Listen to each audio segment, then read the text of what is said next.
나는 예수라는 이름조차 말할 수 없던 유대인이었습니다. 그런데 하나님은 완전히 다른 길로 저를 이끄셨습니다. 예수의 이름도 말 못하던 어린 시절, 어릴 때 예루살렘에서 미국으로 이민 왔습니다. 라디오에서 One Day at a Time, Sweet Jesus가 나오길래 저도 따라 불렀죠. 그때 엄마가 말했습니다. 그 이름 말하지 마. 우리는 예수라는 이름을 말하지 않아. 그분은 예수야. 그 순간부터 저는 그 이름을 말하는 것이 죄처럼 느껴졌습니다. 시간이 지나 저는 히브리어와 유대교 전통을 잘 아는 사람이 됐습니다. 심지어 히브리 학교에서 기도와 전통을 가르치기까지 했죠. 그러나 하나님은 느껴지지 않았습니다. 회당에 앉아도 율법을 읽어도 내 마음은 늘 공허했습니다. 예상치 못한 한 문장 Jesus, can I talk to you? 어느 날 한 선생님이 부탁했습니다. 내가 쓴 책 좀 편집해 줄래? 제목은 Jesus, can I talk to you? 저는 말했습니다. 저는 예수에 대해 아무것도 모르지만 영어 문법은 잘 알지만 기꺼이 도와드릴게요. 그런데 책의 대부분이 구약 성경이었어요. 전도서, 사무엘, 이사야. 그리고 저는 깨달았습니다. 잠깐, 이건 우리 성경인데 왜 난 한 번도 읽어보지 않았지? 저는 이사야 53장을 읽다가 멈춰버렸습니다. 그가 찔림은 우리의 허물 때문이요. 그가 상함은 우리의 죄악 때문이라. 그리고 생각했습니다. 이건 예수님을 말하고 있다. 어떻게 이걸 놓칠 수 있었지? 우리 책에 이렇게 써 있는데 그날 성경이 제 눈앞에서 살아 움직였습니다. 저는 조용히 기도했습니다. 예수님, 제 삶에 들어와 주세요. 그 순간 나를 평생 금지해왔던 그 이름이 나의 구원자라는 사실이 마음에 들어왔습니다. 저는 유대인 사립학교에서 선생님이었습니다. 어느 날 한 학생이 말했습니다. 선생님은 뭔가 달라요. 샤밧도 엄격히 안 지키는데 뭐가 다른 거예요? 저는 대답했습니다. 나는 예수님이 메시아라고 믿고 있어. 학생은 깜짝 놀라며 말했죠. 맞아. 그럴 줄 알았어요. 선생님은 항상 사랑을 말하니까. 예수를 믿는 유대인으로 산다는 것은 쉽지 않습니다. 조롱, 오해의 경멸. 많은 학생들이 예수님을 비웃고 랍비들은 그분을 모욕합니다. 하지만 저는 말합니다. 괜찮아요. 저는 여기에 남을 겁니다. 하나님이 부르셨으니까. 사람들이 묻습니다. 들키면 잘릴 텐데 안 무서워요? 저는 말합니다. 예수님이 십자가에서 다 내주셨는데 제가 뭘 두려워하나요? 하나님은 자기 아들을 내어주셨습니다. 그 사랑이 저를 변화시켰습니다. 예수님이 죽으셨기에 저는 다시 태어날 수 있었습니다. 19살에 미국으로 유학을 왔을 때 친구 초대로 처음 교회에 갔다고 했죠. 그때 복음을 처음 들었을 때 어떤 느낌이었나요? 네, 저는 그날 처음 들었습니다. 예수님은 하나님의 아들이다. 그 말은 저에게 신성모독이었어요. 어떻게 예수가 하나님의 아들이냐? 그 말을 듣자마자 저는 바로 교회를 떠났습니다. 그 후 이란으로 돌아가 성공적인 경력을 쌓았지만 압력과 부패가 있었다고요? 네, 저는 고층 건물 감리 일을 했는데 상관들이 불법 서류에 서명하라고 강요했습니다. 거부하자 이렇게 말했어요. 이곳은 미국이 아니다. 서명 안 하면 내 혀를 잡고라도 서명시키겠다. 그 후로 4년 동안 박해받았습니다. 월급도 끊기고 아들 납치 시도까지 있었어요. 그래서 결국 아내와 아이를 데리고 이란을 탈출했습니다. 모든 절망 속에서 당신은 하나님께 3가지 질문을 했습니다. 그 순간 어떤 일이 일어났나요? 방으로 들어가서 울며 소리쳤습니다. 하나님, 당신이 진짜 계시면 나에게 보여주세요. 2번째, 올바른 길이 무엇인지 보여주세요. 3번째, 나를 하나님께로 인도할 사람을 보여주세요. 그날 저는 완전히 무너져 있었습니다. 희망도 없었어요. 그리고 캐나다로 망명해 우연히 다시 교회를 방문하게 되었죠. 네, 캐나다 도착 후 도움을 얻으려고 교회에 갔습니다. 뒷자리에 조용히 서 있었는데 갑자기 4년 전 내가 한 질문들에 대한 답이 그 자리에서 들렸습니다. 너 하나님을 찾고 있지? 내가 여기 있다. 너 올바른 길을 찾고 있지? 내가 그 길이다. 너 찾고 있는 그 사람 바로 예수다. 그 순간 성령이 저를 완전히 덮었습니다. 이마에 땀이 흐르고 다리가 마비되고 온몸이 차가워졌어요. 저는 이렇게 고백했습니다. 예수님, 저는 당신을 사랑합니다. 44년 동안 찾던 진리가 그 순간 제 눈앞에 나타났습니다. 그리고 성경을 읽기 시작하며 당신이 했던 세 질문이 요한복음 14장에 그대로 있다는 걸 알게 되었죠. 네, 하나님이 제 질문에 이미 답해 놓으셨던 거예요. 하나님이 누구십니까? 나를 본 자는 아버지를 보았느니라. 올바른 길은 무엇입니까? 내가 곧 길이요 진리요 생명이다. 나를 인도할 사람은 누구입니까? 너희는 내 안에, 나는 너희 안에 있다. 그 순간 알았어요. 예수님이 하나님이시다. 그리고 그는 나를 사랑하신다. 그 이후 아내에게 예수님을 믿었다고 말했을 때 반응은 어땠나요? 아내는 충격받았습니다. 접시도 따로 쓰고 침대도 따로 쓰고 저를 부정한 사람처럼 여겼어요. 하지만 어느 날 아내가 혼자 성경을 읽다가 예수님이 직접 그녀에게 나타나셨습니다. 그녀는 울면서 말했어요. 나도 예수님을 사랑해. 그분이 내 목을 만지며 말씀하셨어요. 왜 남편을 박해하느냐? 그날 아내도 예수님을 영접했습니다. 그리고 지금은 5,500명 이상의 이란인들에게 복음을 전하고 교회를 개척했죠. 네, 하나님이 하신 일입니다. 저는 단지 그의 종일 뿐입니다. 예수님은 살아 계십니다. 7, 8학년 때부터였어요. 갑자기 이유도 모를 심한 불안이 찾아왔고 친구들 앞에서 제 자신일 수가 없었어요. 그러다 보니 사람들이 저를 놀리기 시작했고 그게 불안감, 분노, 반항으로 번지면서 저는 점점 무너져 갔습니다. 주변에서는 싸움, 마약, 범죄 이런 걸 해야 인정받는다. 이런 분위기였어요. 저도 이상하게 어둠이 좋다. 저런 삶을 살아야 인정받는다는 이상한 갈망이 생기기 시작했어요. 그렇게 완전히 잘못된 길로 들어갔죠. 2번 감옥에 갔습니다. 첫 번째는 6개월, 두 번째는 가택 구금 4개월이었는데 거기서 도망치다가 잡혀서 또 6개월을 살았어요. 그리고 1년 뒤 또다시 집이 압수수색을 당해 다시 한 달을 감옥에서 보냈죠. 그 시절 하나님은 제가 몰아냈던 분이었어요. 14살 때였어요. 캐나다 타이어에서 일할 때 매장 복도를 걸으며 저는 이렇게 말했습니다. 하나님, 제 인생에서 나가주세요. 전 당신을 원하지 않습니다. 그땐 사랑도 싫고 빚도 싫고 모든 걸 미워하고 싶은 상태였어요. 하나님을 믿었지만 너무 화가 나 있었어요. 그래서 안 믿는다고 말하고 하나님을 조롱했죠. 그런데 감옥에서 하나님이 개입하셨어요. 제 옆 침상에는 13년형을 살았던 큰 남자가 있었어요. 그날 저는 짜증과 분노로 하나님께 막욕을 섞어가며 투덜거리듯 기도했어요. 그런데 갑자기 제 마음속에 저 사람에게 기도해줘라 이 느낌이 확 밀려왔어요. 그래서 내가 기도해줄까 라고 말했고 그는 그래 라고 했어요. 다음날 아침 그 남자가 저를 보며 이렇게 말했습니다. 어젯밤 내가 잠들면 나는 스스로 목숨을 끊을 생각이었다. 근데 내가 갑자기 기도해줄까 라고 해서 멈췄다. 저는 그때 깨달았어요. 제가 하나님을 버렸어도 하나님은 저를 버리지 않으셨다는 걸. 그 후 마약을 끊고 하나님을 찾기 시작하면서 어느 날 성경을 열었는데 평지로 가라. 내가 너에게 말하겠다 라는 말씀이 눈에 박혔어요. 그래서 밖으로 나갔죠. 그 순간 주변엔 아무도 없었는데 3번 밀리는 느낌이 들었고 3번째 밀릴 때 바닥에 넘어지며 강한 흰빛이 번쩍했어요. 1년 뒤 새벽 5시 하나님이 그 사건을 떠올리게 하시며 말씀하셨어요. 그건 내가 너를 성령으로 세례한 순간이었다. 저는 바닥에 엎드려 울기만 했어요. 하나님, 전 그런 자격 없는 사람인데 그런데도 하나님은 날 정말 사랑하셨구나. 그걸 알았어요. 그리고 암진단, 2기에서 4기로 번졌고 약도 방사선도 듣지 않았어요. 살 수 있는 가망은 50대 50이라는 말을 들었고 종양은 겨드랑이, 복부, 간까지 퍼졌어요. 그 병실에서 저는 이렇게 기도했어요. 하나님, 약도 안 됩니다. 이제 제 답은 당신이십니다. 그리고 손을 종양 위에 올리고 평생 가장 간절하게 기도했습니다. 다음날 아침 손을 겨드랑이에 올려봤는데 종양이 완전히 사라졌습니다. 검사 결과 몸 어디에도 암이 없었습니다. 의사도 놀랐고 저도 울었습니다. 하나님은 제가 하나님을 떠났을 때도 저를 놓지 않으셨습니다. 어둠 속에서도 하나님은 제 이름을 부르고 계셨습니다. 끝까지 붙드시는 하나님을 사랑합니다. 당신은 한때 기독교를 환상이고 인류의 재앙이라고 말했습니다. 그때 당신은 어떤 사람이었나요? 저는 하나님이 있다고 막연히 느꼈지만 그분을 내가 원하면 뭐든 해주는 존재 정도로만 생각했어요. 어릴 때 방에 걸린 액자에는 하나님과 함께라면 모든 것이 가능하다라고 적혀 있었죠. 저는 그걸 그냥 나 원하는 대로 해주는 하나님이라 여겼습니다. 그런데 어떻게 무신론자가 된 건가요? 10대 때 오래 사귄 여자친구가 저를 떠났습니다. 그때가 제 인생 최악의 고통이었어요. 벽에 걸린 그 문구를 보며 저는 말했습니다. 하나님, 우린 끝이야. 액자를 떼어버리며 이렇게 결론 냈습니다. 고통을 허락하는 하나님은 없다. 그러니 하나님도 없다. 생각이 아니라 반항이었죠. 그 이후로 삶이 무너졌나요? 맞아요. 중학교 때 처음 약과 술을 했고 그것이 전부가 됐습니다. 학교, 집, 직장, 정신을 잃기 위해 취하고 또 취하는 생활.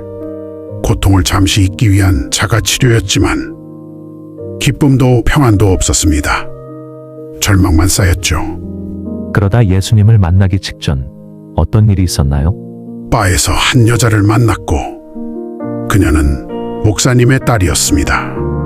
우린 금방 동거했고 곧 임신 소식을 듣게 됐죠. 장인어른을 처음 만났을 때 저는 따님이 임신했습니다 라고 말했습니다. 그는 얼굴이 하얗게 질렸지만 그때부터 우리는 조금씩 교제하기 시작했습니다. 그때 장인에게 책을 받았죠. 맞아요. C.S. 루이스의 순전한 기독교. 읽을 생각은 없었지만 받아만 두었죠. 몇 달 뒤 잠이 오지 않던 밤 그 책을 펼쳤습니다. 그리고 단 몇 장 만에 제 안에서 비늘이 떨어지는 것 같은 순간을 경험했습니다. 예수님이 진짜라는 확신이 저를 완전히 덮었습니다. 그날 어떤 일이 있었나요? 새벽 3시 반, 저는 욕실로 들어가 무릎 꿇고 기도했습니다. 예수님, 제 죄를 용서해 주세요. 그날 저는 완전히 새로운 사람이 됐습니다. 아내도 다음날 아침 완전히 달라졌다고 했죠. 무엇이 가장 확실했나요? 딱 2가지였습니다. 나는 죄인이다. 예수는 주님이시다. 그 확신이 제 인생을 바꿨습니다. 많은 분들이 당신의 이야기를 모를 수도 있습니다. 그날 1967년 어떤 일이 있었나요? 저는 17살 활동적이고 운동을 좋아하던 소녀였어요. 그날 얕은 물에 너무 깊게 뛰어들었고 목이 꺾이면서 척수신경이 끊어졌습니다. 그 순간부터 저는 전신마비가 되었죠. 55년 동안 휠체어에 앉아 있습니다. 엄청난 충격이었겠군요. 그때 마음은 어땠나요? 말로 할 수 없을 만큼 깊은 우울증이 왔어요. 어떻게 선하신 하나님이 이런 일을 허락하실까? 사고 직전 저는 예수님과 더 가까워지고 싶다고 기도했거든요. 그래서 더 혼란스러웠어요. 정말 하나님을 믿을 수 있는지 두려웠습니다. 그 절망 속에서 희망을 다시 붙잡기까지 얼마나 걸렸나요? 3년, 아니 5년은 걸린 것 같습니다. 하지만 많은 기독교인 친구들이 매일 저를 위해 기도해 줬어요. 그 기도가 저를 살렸습니다. 그리고 깨달았죠. 우리는 육체와 싸우는 것이 아니라 절망과 영적 어둠과 싸우고 있다는 걸요. 사람들이 가장 많이 묻는 질문입니다. 어떻게 사랑의 하나님이 이런 고통을 허락하십니까? 당신은 뭐라고 답하시나요? 친구 한 명이 제 인생을 바꿔놓은 10개의 단어를 말해줬어요. God permits what he hates to accomplish what he loves. 하나님은 그분이 미워하시는 것도 그분이 사랑하시는 일을 이루기 위해 허락하신다. 십자가도 마찬가지잖아요. 배신, 고문, 불의, 살인. 하나님이 기뻐하시는 건 하나도 없어요. 그런데 그 고통을 통해 온 세상이 구원을 얻었습니다. 그 말을 듣고 저의 장애도 이해되기 시작했습니다. 하나님이 기뻐하신 건 아니지만 그 고통을 통해 하나님은 더 큰 일을 이루고 계셨습니다. 고통이 당신을 하나님께 더 가까이 끌어당겼다는 말인가요? 맞아요. 솔직히 말하면 제가 멀쩡하게 살았다면 지금쯤 2번째 이혼 중이었을지도 몰라요.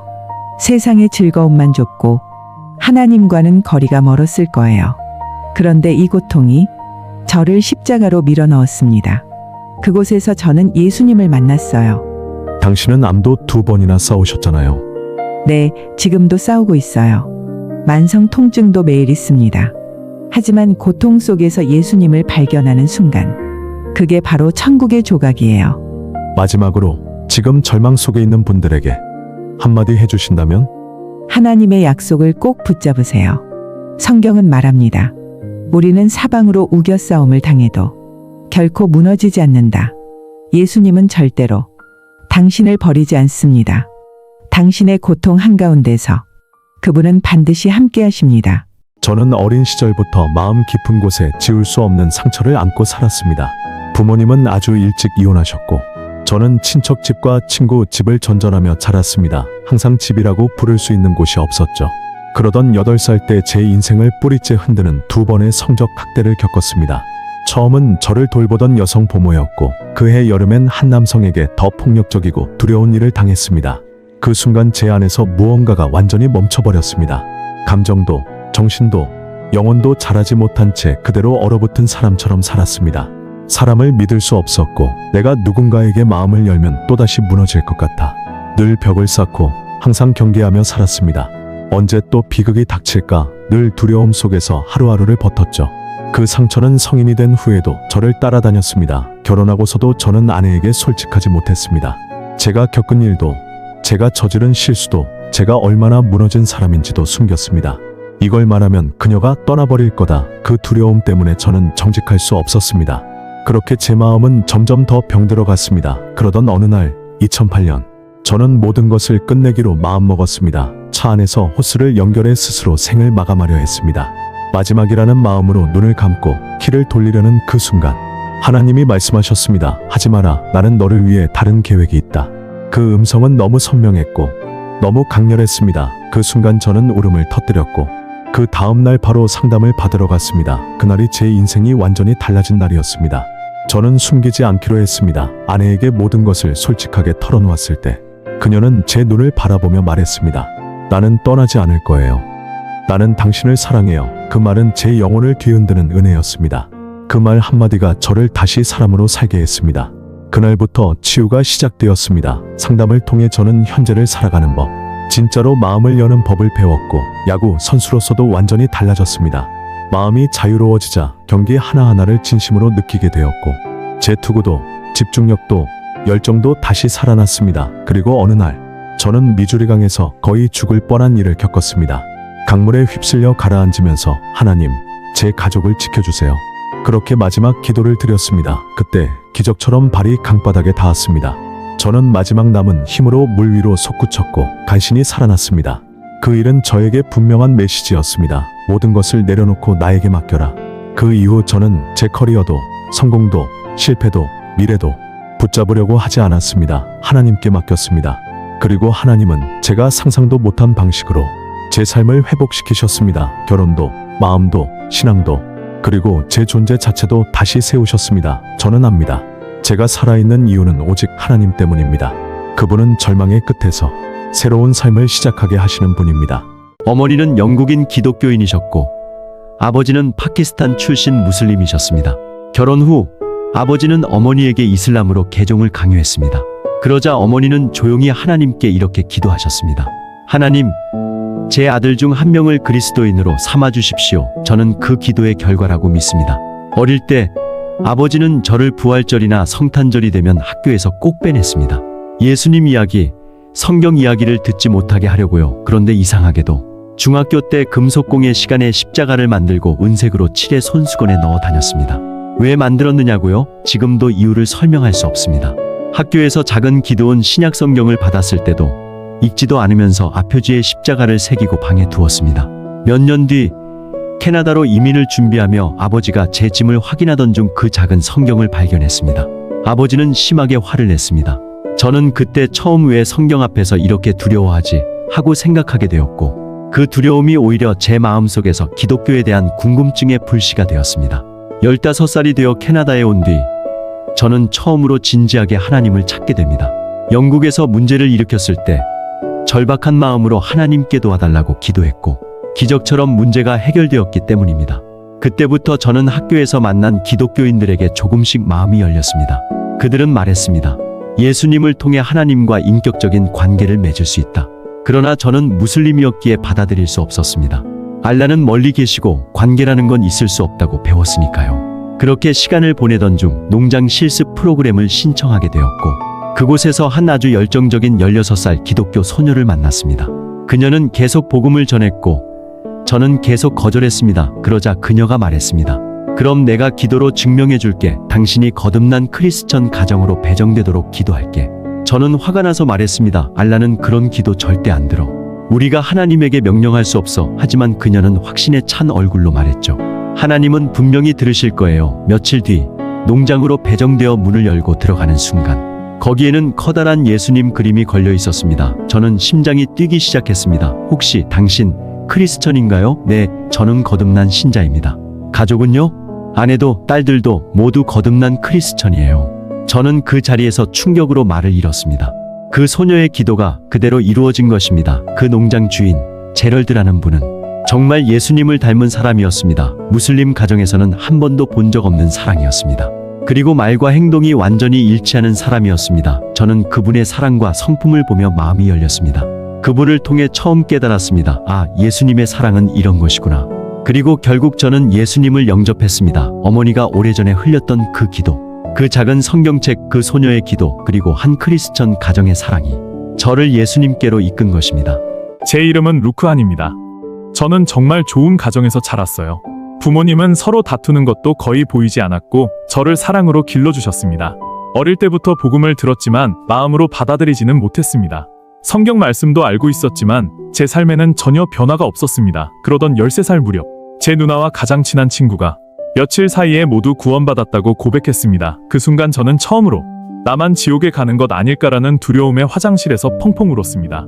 하지만 그 감정은 곧 잘못된 확신, 거짓된 고백으로 바뀌었습니다. 겉으로는 믿는 척했지만 속에는 아무런 생명이 없었어요. 저는 오랫동안 부모님과 멀어지고 특히 아버지를 피했습니다. 아버지가 집에 계신 시간이면 저는 밖으로 나가고 싶었습니다. 지금 생각하면 그게 어둠의 특징이었습니다. 빛을 싫어하는 마음, 그게 바로 제 모습이었습니다. 21살에 지금의 아내를 만났고 모든 것이 잘 되는 것 같았습니다. 그러던 어느 날 큰 교통사고가 나서 병원에서 눈을 뜬 순간 제 아버지가 제 얼굴을 바라보며 말했습니다. 아들아, 지금 죽었다면 천국에 갈 수 있었겠니? 저는 고개를 저었습니다. 그 순간 제가 붙들고 있던 거짓 신앙이 무너졌습니다. 그리고 하나님은 제 안에 있던 교만을 꺾으셨습니다. 운동도 잘했고 사람들에게 인정도 받았고 스스로 잘난 줄 알았던 그 교만을 모두 깨뜨리셨습니다.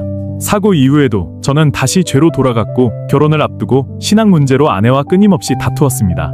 저는 은혜만 강조했고 아내는 행위와 거룩함을 강조하며 둘은 완전히 다른 방향을 보고 있었습니다. 그러던 어느 날 친한 부부가 우리 집에 찾아와 책 한 권을 건네며 그 안에 $500를 넣어두었습니다. 우리는 렌트비도 못 낼 만큼 가난했는데 그들의 사랑과 섬김을 통해 저분들에게는 내가 모르는 무언가가 있다라는 깨달음이 생겼습니다. 그날 이후 많은 사람들이 우리 부부를 위해 기도했습니다. 그러던 어느 밤 아내가 일하러 나간 시간에 나는 하나님의 자녀인가라는 책을 읽고 있었습니다. 그 속에서 그가 친히 나무 위에서 우리의 죄를 담당하셨다라는 말씀과 예수님이 1만 달란트의 빚을 모두 갚아주셨다는 설명을 읽는 순간 번개 같지는 않았지만 제 마음에 환한 빛이 들어왔습니다. 아, 예수님이 다 이루셨구나. 내가 한 것이 아니라 그분이 하셨구나. 처음으로 복음이 마음에 열렸습니다. 그날 저는 기쁨에 가득 차서 아내에게 달려가 말했습니다. 당신, 나 이제 알겠어. 예수님이 내 죄를 다 갚으셨어. 하지만 아내는 기뻐하기는커녕 화가 났습니다. 그날부터 저는 아내를 위해 오직 기도하기 시작했습니다. 그리고 하나님은 약 10개월 후 제 아내의 눈도 열어주셨습니다. 지금 저는 고난도, 장애도, 아픔도 하나님이 허락하신 것임을 압니다. 주님은 우리 삶의 모든 우상을 부수시고 우리를 참된 복음으로 이끄십니다. 그리고 저는 오늘 감히 말할 수 있습니다. 제가 겪은 고난이 없었다면 저는 아직도 길 잃은 사람이었을 것입니다.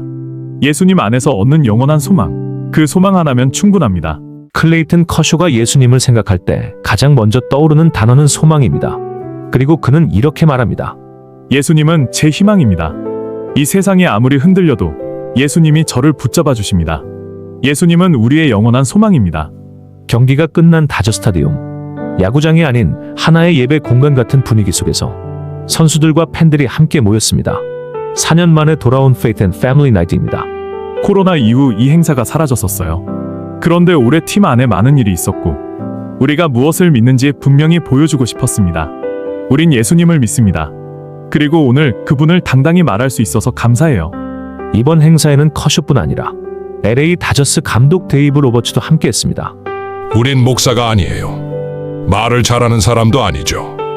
하지만 우리는 예수님을 사랑하는 야구 선수들입니다. 요즘은 포용성이 중요하다고 이야기하지만 우리 기독교 신앙이 비판받는 경우도 많아요.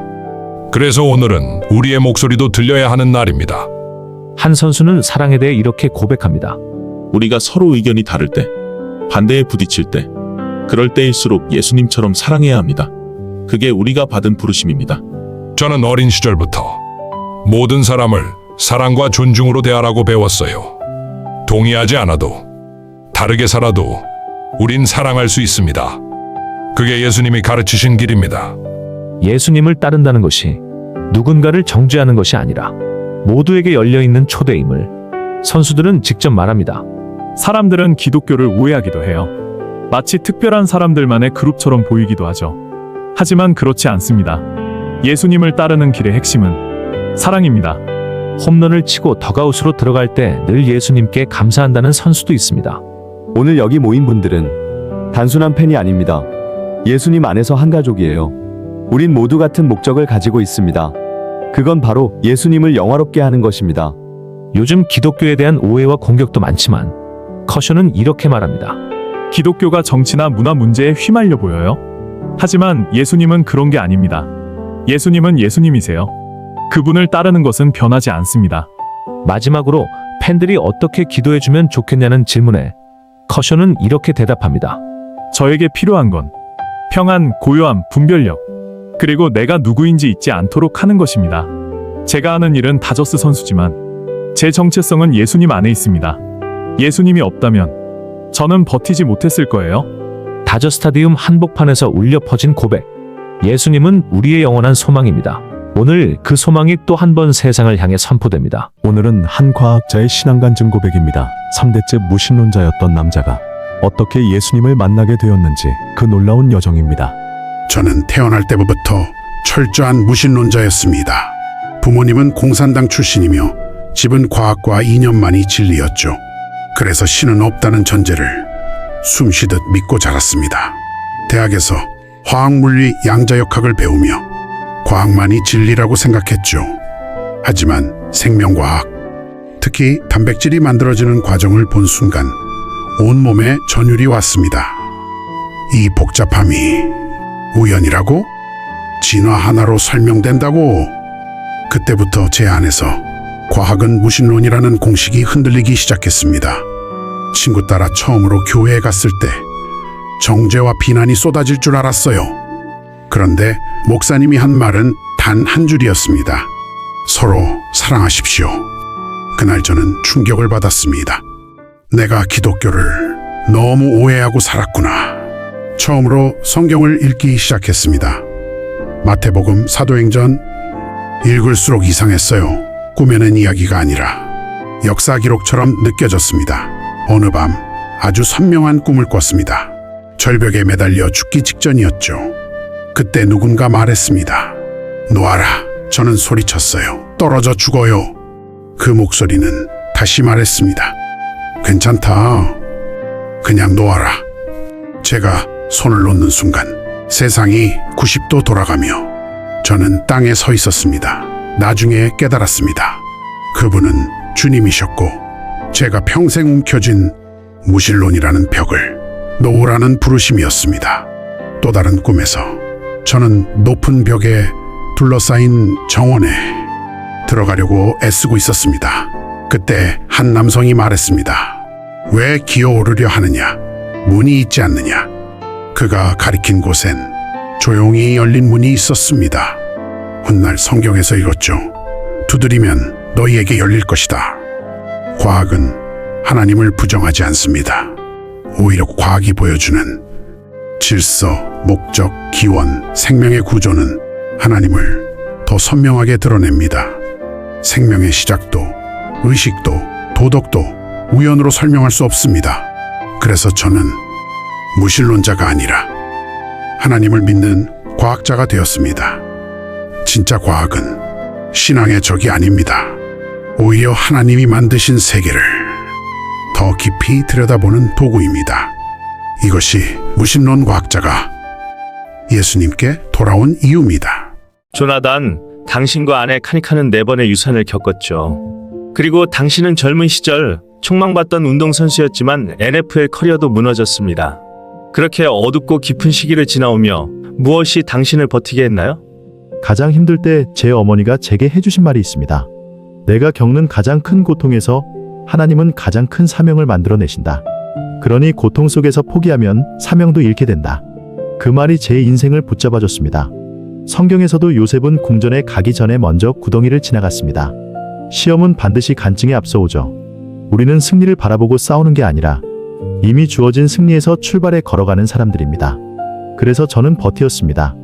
모든 믿는 자는 결국 싸움을 통과해야 하니까요. 우리는 유람선이 아니라 전투함 위에 있는 사람들이니까요. 그 가운데서 지금은 5 아이의 아버지가 되었죠. 그런데 당신의 책 파딩 유바로스, 이 책을 쓰게 된 이유도 그런 고난들이었나요? 맞습니다. 이건 단순히 긍정적으로 생각하라 는 책이 아닙니다. 저는 8명의 가족을 2년 안에 잃었습니다. 불안, 우울, 두려움. 매일 이번엔 누가 또 떠나는 걸까 하는 공포 속에 살았죠. 그때 하나님께서 제게 가르치신 게 하나 있습니다. 아직 좋지 않다면 하나님은 아직 일하시는 중이다. 그래서 저는 성경 속 전쟁의 장면들을 계속 읽었습니다. 그리고 배웠습니다. 하나님은 우리가 전쟁을 소유하라고 하지 않으시고 맡기라고 하신다는 것. 전쟁은 주님의 것인데 우리는 자꾸 내 힘으로 결과를 조작하려 하죠. 그러니 더 무너지는 겁니다. 특히 위기 속에서 사람들은 본능적으로 내가 어떻게든 해결해야 해 라고 하잖아요. 맞아요. 하지만 성경은 말합니다. 전쟁은 너의 것이 아니라 여호와의 것이다. 그러니 우리는 전쟁의 주인이 아니라 관리자입니다. 전쟁을 하나님께 드리면 그분이 결과를 만지시고 우리는 주님이 주시는 평안 속에서 걸어갈 수 있습니다. 지금은 댈러스 카우보이스의 채플린으로 섬기고 계신데 엘리트 선수들도 이런 성경적 가르침에 마음을 열던가요? 그럼요. 제가 그들과 똑같은 길을 걸었기 때문입니다. 저도 5년 동안 6팀을 전전하며 잘릴까 두려워했던 선수였죠. 그들이 느끼는 상처와 압박을 저는 직접 경험했습니다. 그래서 그들이 제 말에 귀를 기울입니다. 하나님은 제 실패와 고통을 사용해 그들을 섬기도록 저를 준비시키셨습니다. 그리고 그게 바로 어머니가 말했던 그 문장이죠. 내가 겪는 가장 큰 고통 속에서 하나님은 너의 가장 큰 사명을 만들어내신다. 저는 오래도록 예수님을 미워하며 살았습니다. 예수라는 이름은 제게 상처와 거부감뿐이었습니다. 그분이 제 하나님이 될 거라는 생각은 단 한 번도 해본 적이 없었습니다. 그러던 어느 날 밤 잠들어 있던 제게 어머니의 목소리가 들렸어요. 리앗, 일어나라. 예슈아 하마시아흐. 예슈아가 메시아시다. 저는 깜짝 놀랐습니다. 저는 예슈아라는 이름조차 몰랐기 때문입니다. 그런데 이상하게도 그분이 바로 예수님이시라는 마음의 깨달음이 제 안에 밀려왔습니다. 제가 미국에 와서 남편을 만났을 때 남편은 기독교인이었고 저는 유대인이었습니다. 우리는 서로를 존중하며 살려고 했지만 믿음 문제는 점점 우리 가정의 큰 갈등이 되었습니다. 아들의 바르미츠바를 준비하며 정통 유대교 회당에 갔을 때 아이들이 율법을 읽으러 올라오며 아브라함의 아들 누구누구 이렇게 부르는데 우리 아들은 아버지 이름 없이 불렸습니다. 그 순간 제 마음은 깊게 상했습니다. 내 남편이 왜 우리 아이의 아버지로 인정받지 못해야 할까? 그리고 저는 깨달았습니다. 유대교 전통 속에서 제가 찾던 하나님을 만나지 못하고 있었다는 사실을요. 그 빈자리가 점점 더 커져갔습니다. 남편은 예수님을 더 깊이 찾아가며 믿음이 커졌고 저는 반대로 예수님을 가정의 적처럼 여기며 집안의 모든 기독교 책을 숨기고 예수님의 이름만 들어도 마음을 닫았습니다. 하지만 그럴수록 저는 더 무너져 내렸습니다. 내가 만든 신, 사랑, 정의, 아름다움. 그것들은 나를 구원할 수 없다. 저 자신이 얼마나 연약한지, 얼마나 부족한지 처음으로 인정하게 되었습니다. 그날 밤 저는 완전히 지쳐 잠이 들었는데 하나님께서 다시 오셨습니다. 어머니의 목소리가 또 들렸습니다. 일어나라, 예슈아가 메시아시다. 잠을 깨는 순간 제 안에 설명할 수 없는 변화가 있었습니다. 예수님에 대한 미움이 사라지고 마음이 열리기 시작했습니다. 다음 밤에는 잠결에 제가 예슈아, 예슈아 라고 부르고 있었습니다. 저는 더 이상 숨길 수 없었습니다. 남편에게 말했습니다. 나 아마 예슈아를 믿는 것 같아. 그 다음 날 저는 무릎을 꿇고 하나님께 기도했습니다. 아버지 하나님, 이것이 진짜라면 저에게 한 번만 더 보여주십시오. 주님은 한 번 더 꿈으로 저를 만나주셨고 눈을 뜨는 순간 저는 확신했습니다. 예슈아, 예수님은 분명히 제 메시아이십니다. 그날 저는 제 인생에서 처음으로 왜 예슈아인가 히브리어로 검색하기 시작했습니다. 그리고 그 자리에서 저는 깨달았습니다.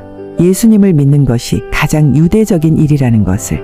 그 순간 남편과의 갈등도 사라지고 제 영혼과 마음이 완전히 새로워졌습니다. 저는 예수님을 미워하며 잠들었고 예수님을 사랑하며 눈을 떴습니다. 그 은혜가 저를 새 사람으로 만들었습니다. 당신은 15살 때 갑자기 시력에 문제가 생기기 시작했다고 했죠. 그때 어떤 일이 있었나요? 네, 어느 날 학교 배너에 사자를 그리고 있었는데 깨끗한 흰 천 위에 지우개 가루 같은 것 까만 얼룩들이 보였어요. 친구에게 왜 천이 이렇게 더럽지? 라고 묻자 친구는 이렇게 말했어요. 제니퍼, 천은 완전히 깨끗한데 그때 처음 알았죠. 아, 내 눈에 무슨 일이 일어난 거구나. 검사 결과는 망막색소, 변성증. 고등학교 1학년 때 이미 법적 시각장애인이었고 30대가 되었을 때는 완전히 앞이 보이지 않게 됐어요. 지금도 말할 수 있어요. 눈먼 채 산다는 건 매일 가장 힘든 일입니다. 그렇게 갑자기 모든 시야가 사라져 가는 걸 보며 어떻게 다시 일어설 수 있었나요? 많은 사람들은 좋은 크리스천이면 바로 감사해야 한다고 생각하지만 저는 지금도 수십 년이 지난 지금도 여전히 제 눈먼 현실을 배우는 중이에요. 저를 붙잡아 준 건 부모님의 믿음이었어요. 아버지는 목사님이셨고 부모님은 고난 앞에서도 절대 흔들리지 않는 믿음을 보여주셨어요. 15살의 저는 감정적으로 너무 어렸기에 그저 부모님을 따라했습니다. 그리고 이렇게 말했어요. 빌립보서 4장 13절 내게 능력 주시는 자 안에서 내가 모든 것을 할 수 있느니라. 저의 회복력은 그리스도 안에서 왔어요. 지금도 그래요. 당신에게 큰 위로가 되었던 것이 천국에 대한 소망이라고 말했죠. 처음에는 천국을 어떻게 상상했나요? 처음엔 솔직히 말하면 제 중심의 천국이었어요. 거기 가면 드디어 볼 수 있겠지. 달릴 수 있겠지. 그리고 사랑하는 아버지를 다시 보겠지. 하지만 성경을 깊이 공부하면서 알게 됐어요. 이 모든 갈망은 치유, 회복, 재회. 이건 다 표지판일 뿐 천국의 핵심은 그게 아니라는 걸요. 천국의 중심은 예수님이세요. 우리를 지으신 그분께서 우리 안의 모든 갈망을 그분 자신으로 채우시는 것, 그것이 천국입니다. 지금 이 영상을 보고 있는 사람들 중 나도 천국에 가고 싶다. 나는 어떻게 예수님을 믿을 수 있나요? 라고 묻는다면 뭐라고 말하고 싶나요?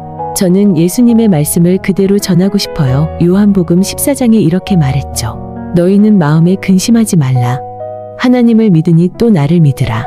내 아버지 집에 거할 곳이 많도다. 제자 도마가 물었어요.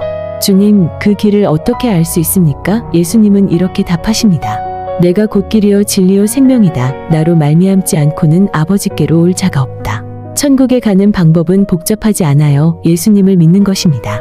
나의 구원을 스스로 만드는 것이 아니라 예수님이 이미 이뤄놓으신 구원을 받아들이는 것이에요. 저는 이제 이렇게 고백합니다. 천국은 나의 회복이 목적이 아니라 예수님을 얼굴과 얼굴로 마주하는 날이다. 그분을 향한 이 소망이 오늘도 저를 다시 일어서게 합니다.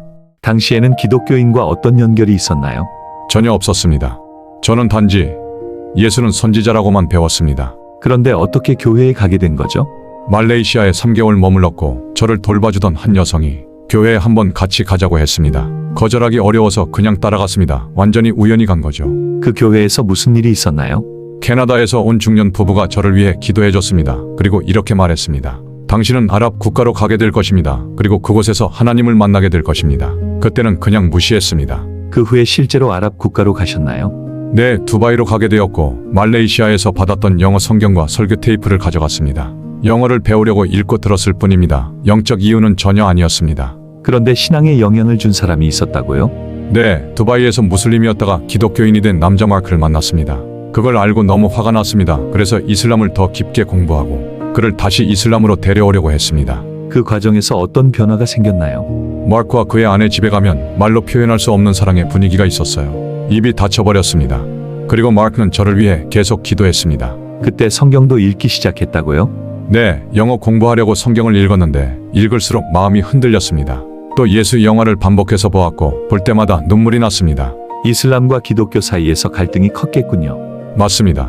저는 이슬람을 버릴 수 없었고 기독교도 부정할 수 없었습니다. 둘 다 포기할 수 없었습니다. 그래서 이렇게 기도했습니다. 하나님, 진리가 무엇입니까? 어느 것이 참입니까? 저에게 보여주십시오. 그리고 꿈을 꾸었나요? 네, 잠에서 깨어났을 때 제 뒤에 어떤 임재가 느껴졌습니다. 그리고 이렇게 말씀하셨습니다. 메리 앞으로 가라. 뒤돌아보지 말라. 그날 이후 저는 돌아보지 않았습니다. 지금은 어떤 사역을 하고 있나요? 지금은 캐나다에서 목회하고 있습니다. 당신이 경험한 그 꿈, 그리고 주님의 임재, 그 이후로 한 번도 뒤돌아본 적이 없다고 했죠? 네, 그렇습니다. 그 꿈 이후로 저는 예수님을 부정할 수 없었습니다. 제 인생의 방향이 완전히 바뀌었습니다. 지금은 캐나다에서 목회하고 있으면서 많은 무슬림 배경 사람들에게 복음을 전하고 있다고 하셨죠?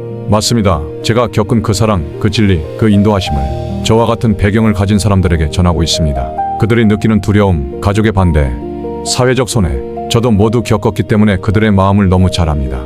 하지만 저는 압니다. 예수님은 그 모든 두려움보다 크시고 모든 문화보다 크시고 모든 종교적 전통보다 크신 분이라는 걸요. 당신의 이야기는 정말 놀랍습니다. 특히 이란을 포함한 이슬람권에서 하나님이 놀라운 일을 하고 계신 것을 보여주는 한 예예요. 네. 하나님은 지금도 일하고 계십니다. 많은 무슬림들이 꿈과 환상, 기도, 응답을 통해 예수님을 만나고 있습니다. 오늘 당신의 이야기를 들으면서 많은 사람들이 용기와 소망을 얻을 것 같습니다. 정말 귀한 간증 나눠주셔서 감사합니다. 감사합니다. 영광은 모두 하나님께 있습니다. 오늘은 여러분의 마음 깊은 곳을 울릴 이야기입니다. 단 한 번의 밤, 단 한 번의 화재로 한 소년의 인생이 완전히 바뀌었습니다. 그리고 그 절망의 자리에서 하나님을 만난 놀라운 은혜의 순간이 펼쳐집니다. 마크, 그날을 기억하시나요? 네, 저는 16살이었습니다. 집에 화재가 나서 잠에서 깼을 때 강렬한 열기와 밝은 불빛뿐이었어요. 본능적으로 동생들을 창문으로 밀어내며 동생들은 무사히 나갔지만 어머니와 막내 동생은 집 반대편에 있었어요. 그쪽으로 가려다가 연기를 들이마시고 계단에서 굴러 떨어졌습니다. 마지막 힘을 다해 뒷문까지 기어갔고 그 자리에서 저는 의식을 잃었습니다. 살려야 한다는 생각밖에 없었습니다. 눈을 뜨니 구급차 아니었습니다. 60에서 70% 화상, 살 확률은 20%라고 했습니다. 전 너무 아파서 하나님께 주님, 제발 저를 데려가 주세요. 그렇게 계속 기도했습니다. 하지만 그 다음에 믿을 수 없는 일이 일어났죠? 첫 수술날 마취가 풀렸는데 몸은 움직이지 않고 배를 칼로 여는 모든 감각이 느껴졌어요. 소리도 지를 수 없었습니다. 그 순간 다시 주님, 제발 저를 데려가 주세요. 그렇게 외쳤습니다. 그때 갑자기 모든 고통이 사라졌습니다. 마치 몸 위에서 떠 있는 것처럼 따뜻하고 부드러운 빛 속에 있었어요. 말로 표현할 수 없는 평안, 용서, 사랑, 하나님의 품에 안긴 듯한 느낌이었습니다. 저는 엄마와 동생, 어릴 적 돌아가신 할아버지의 존재도 느껴졌습니다. 모든 것이 완벽히 평안했고, 아, 하나님은 정말 계시는구나. 그 확신이 제 안에 들어왔습니다. 하지만 동시에 알았습니다. 아직 아니다. 지금은 하나님께 갈 때가 아니라는 것을, 이 땅에서 해야 할 일이 있다는 것을 마음 깊숙이 깨달았습니다. 눈을 뜨니 다시 고통 속이었지만 마음은 달라져 있었습니다. 하나님이 저와 함께 하신다는 확신, 그리고 살아야 한다는 이유가 있었어요. 그 후 수많은 수술을 견디며 하나님이 주시는 힘으로 회복해 갔습니다. 지금 저는 저처럼 고통 속에 있는 사람을 돕는 재건 외과 의사가 되어 섬기고 있습니다. 저를 살리신 하나님, 그분의 사랑이 제 인생을 바꿨습니다. 여러분, 우리가 지나가는 고통의 순간에도 하나님은 결코 우리를 놓지 않으십니다. 당신의 눈물 속에도, 당신의 한숨 속에도 주님은 함께 하십니다. 그러니 소망을 놓지 마십시오. 조지, 당신 인생을 완전히 바꾼 밤이 있었다고 했죠. 그날 무슨 일이 있었나요? 네, 저는 당시 복싱 챔피언을 노리고 있었어요. 12라운드까지 싸우고 경기에서 졌지만 제 마음속에 나는 이긴 것 같다는 느낌이 있었죠.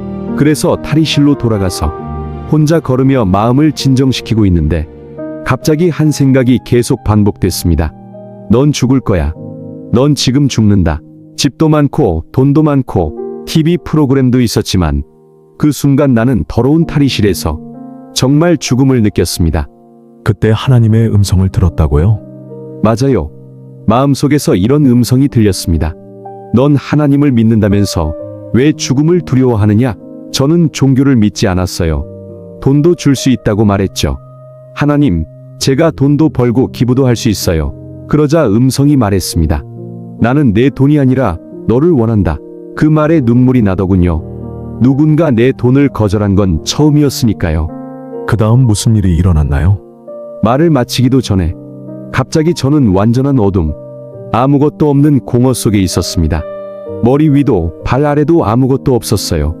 그곳은 절망 그 자체였습니다. 그 순간 나는 이렇게 외쳤습니다.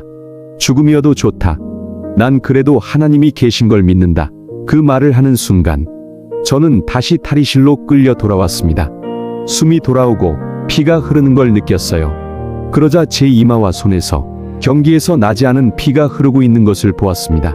그 순간 저는 이렇게 고백했습니다. 예수 그리스도께서 지금 내 안에 살아 계신다. 그리고 지금까지 한 번도 멈춘 적이 없습니다. 그분이 제 생명을 건지셨으니까요. 사람들은 어떻게 반응했나요? 솔직히 대부분은 제가 미쳤다고 생각했습니다. 부모님도, 친구들도요. 저도 잠시 그렇게 생각했어요. 하지만 죽음의 냄새, 그 절망은 절대 잊을 수 없습니다. 그래서 저는 링을 떠났습니다. 전성기였지만 복싱보다 중요한 걸 만났으니까요. 10년 동안 주먹을 다시 쥐지 않았습니다. 저는 목사가 되었고 복음을 전했습니다. 하나님은 제게 두 번째 삶을 주셨어요. 지금 당신의 소명은 무엇인가요? 저는 복음 전도자입니다. 제 소명은 아주 단순해요. 하나님이 내게 새 생명을 주셨다. 그 삶을 보여주는 것. 돈, 명예, 챔피언 벨트? 그것들은 인간을 좋은 사람으로 만들지 못합니다. 예수 그리스도만이 사람을 새롭게 만듭니다. 두 번째 인생. 모두 하나님이 하신 것입니다. 남편과 저는 두 아들이 있었고 엄마가 되는 게 정말 행복했어요. 우리는 더 큰 가족을 꿈꿨죠. 그러다 임신을 했는데 12주에 아이를 잃었어요. 초기 유산은 흔하긴 하죠. 12주 전은 많이들 겪으니까요. 맞아요. 그래도 저에게는 충격이었어요. 다시 임신했는데 이번엔 15주에, 세 번째는 16주에 아이를 잃었어요. 그리고 네 번째 아이는 19주 반에서 그때 병실은 조용했고 간호사들도 울고 있었어요. 그때 남편분이 찬양을 불렀다면서요? 네, 제 위에서. I love you Lord. 그 찬양을 부르기 시작했고 저도 같이 불렀어요. 우리 인생 최악의 순간에 우리는 하나님을 예배했어요. 하지만 다섯 번째 임신도 16주에 잃었어요. 그때 저는 완전히 무너졌습니다. 매일 아침마다 현실이 밀려왔어요. 또 잃었어. 그리고 제가 품에 안아본 아이가 4명이었어요. 그 암흑 같은 날들 속에서 저는 하나의 중독을 가지게 되었어요. 어떤 중독이요? 약물도, 쇼핑도, 음식도 아니었어요. 저는 하나님의 말씀에 중독되었어요. 저는 너무 절박했어요. 레고 놀이를 하면서도 다리 사이에 성경을 펼쳐놓고 읽었어요. 우울하면 글씨도 안 보이는 분들이 많잖아요. 저도 그랬어요. 그래서 이런 분들에게 말해주고 싶어요. 기분대로 하지 말고 진리대로 하세요. 말씀은 정보가 아니라 우리를 변화시키는 능력이에요. 이해가 안 돼도 읽고 눈물이 쏟아져도 읽으세요. 말씀이 우리 안에서 기적을 일으킵니다. 그때 붙잡았던 말씀이 있어요. 시편 107편 20절. 그가 그의 말씀을 보내사 그들을 고치셨도다. 저는 무너지고 있었어요. 하지만 말씀 안으로 파고들자 다시 노래할 수 있었고 아이들과 웃을 수 있었고 남편과 대화도 회복됐어요. 저는 그때 깨달았어요. 고통을 낭비하지 말라. 그 뒤로는 임신 자체가 불가능했던 상태였죠. 내 배란이 멈춰 있었어요. 약물 치료도 했지만 몇 달 동안 아무 일도 없었어요. 그러다 어느 날 TV에서 한 사모님이 이렇게 말했어요. 반복 유산을 겪은 목사님의 아내가 계십니다. 당신 지금 임신했습니다. 그리고 이 아이는 지켜질 것입니다. 그리고 8개월 반 뒤 정말로 우리 아들 조던이 태어났습니다. 지금 저는 땅에 있는 5아이, 하늘에 있는 5아이의 엄마입니다. 이 모든 과정은 저를 상황 중심에서 하나님의 임재 중심으로 바꿔놓았어요. 여성들에게 꼭 말하고 싶어요. 기쁨은 상황에서 오는 게 아니라 오직 하나님의 임재에서 온다는 것을요. 오늘 우리는 천국이라는 실제 장소에 대해 이야기하려 합니다. 뉴스위크는 목사들이 천국을 말하기를 꺼린다고 했지만 잘못입니다. 성경 속 인물들은 실제로 천국을 보았고 우리에게 정확한 묘사를 남겼습니다. 죽음은 누구에게나 찾아옵니다. 왕도, 대통령도, 부자도 누구도 죽음을 피한 사람은 없습니다. 여러분에게 묻습니다. 오늘 이 예배 중에 갑자기 죽는다면 무슨 이유로 하나님 앞에서 천국에 갈 수 있다고 말하겠습니까? 교회 다닌다? 구제했다? 도덕적으로 살았다? 성경은 말합니다. 예수 그리스도의 보혈로 죄 씻김 받은 사람만 천국에 들어갈 수 있다고. 여러분은 내일 살아있을 것이라고 확신합니까? 저는 하루도 장담하지 않습니다. 다음 72시간 내에 무슨 일이 일어날지 아무도 모릅니다. 우리는 태어난 날은 있지만 끝나는 날은 없습니다. 지금부터 영원히 천국이든 지옥이든 반드시 어디선가는 존재합니다. 예수님이 말씀하셨습니다. 내가 너희를 위해 초소를 예비하러 간다. 스데반은 돌에 맞아 죽기 직전 하늘이 열리고 주님이 서 계신 것을 보았다고 했습니다. 요한은 말합니다. 천국은 완전한 도시이며 순금길, 12보석으로 된 기초, 진주문, 우리가 상상할 수 없는 아름다움으로 가득한 곳이라고. 천국에는 죽음도 없고 병도 없고 고통도 없고 휠체어도 산소호흡기도 없습니다. 천국은 영원한 기쁨과 평안이 있는 곳입니다. 가장 중요한 사실은 천국은 예수님이 계신 곳입니다. 우리는 그분을 있는 모습 그대로 보게 될 것입니다. 예수님은 말씀하셨습니다. 사람이 온 세상을 얻고도 자기 영혼을 잃으면 무슨 유익이 있느냐? 오늘 천국을 선택하십시오. 지금 예수님께 마음을 여십시오. 천국은 여러분을 위해 준비된 곳입니다. 그리고 여러분, 기억하십시오. 우리는 모두 영원을 향해 가고 있습니다. 내가 마지막 숨을 쉬는 순간, 천국 아니면 지옥, 둘 중 하나입니다. 중간지대는 없습니다. 성경은 말합니다. 사람은 한 번 죽는 것이 정해졌고 그 후에는 심판이 있다. 오늘이 여러분의 마지막 예배일지 모릅니다. 내일이 올 것이라고 장담할 수 없습니다. 그러므로 지금 결단하십시오. 예수님 안에 생명이 있습니다. 그분만이 죄를 용서하시고 그분만이 여러분을 천국으로 인도하십니다. 오늘 문은 열려 있습니다. 예수님이 말씀하십니다. 내가 너를 위하여 처소를 준비하였다. 지금 그 초대에 응답하십시오.